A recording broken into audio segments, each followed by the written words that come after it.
সুধী মণ্ডলী, আসসালামু আলাইকুম। বিডিআর বিদ্রোহ নিয়ে ১৫ বছর পর মুখ খুললেন সে সময়ের সেনাপ্রধান জেনারেল মইনু আহমেদ। গত সপ্তাহে নিজের ইউটিউব চ্যানেলে প্রায় আধা ঘন্টার ভিডিও পোস্ট করেন তিনি। সেখানে সরকারের কাছে সহযোগিতা না পাওয়ার অভিযোগ তোলেন। এই তদন্ত আদালত করতে যেসব জিনিস প্রয়োজন তা সেভাবে সরকার থেকে আমরা সাহায্য পাইনি। সাবেক সেনাপ্রধানের বক্তব্যের পর শুরু হয় এ নিয়ে আলোচনা। দাবি ওঠে পুনরায় তদন্তের।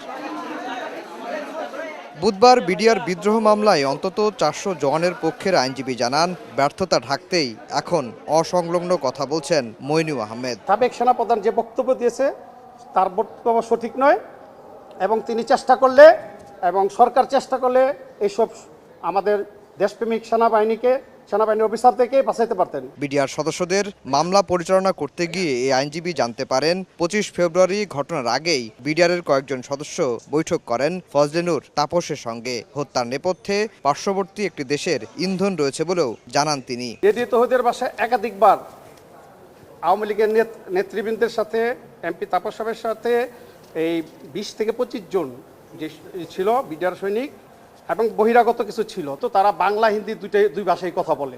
আমি মামলার সূত্রে তাদের সাথে জন্মিষ্ছি, তারা যখন আমাকে জানাইছে। তিনি জানান, বিডিআর বিদ্রোহ মামলা পরিচালনা করতে গিয়ে নিরাপত্তাহীনতায় পড়তে হয় তাকে। শুধু ভাষা পরিবর্তন করতে হয় ৩৪ বার।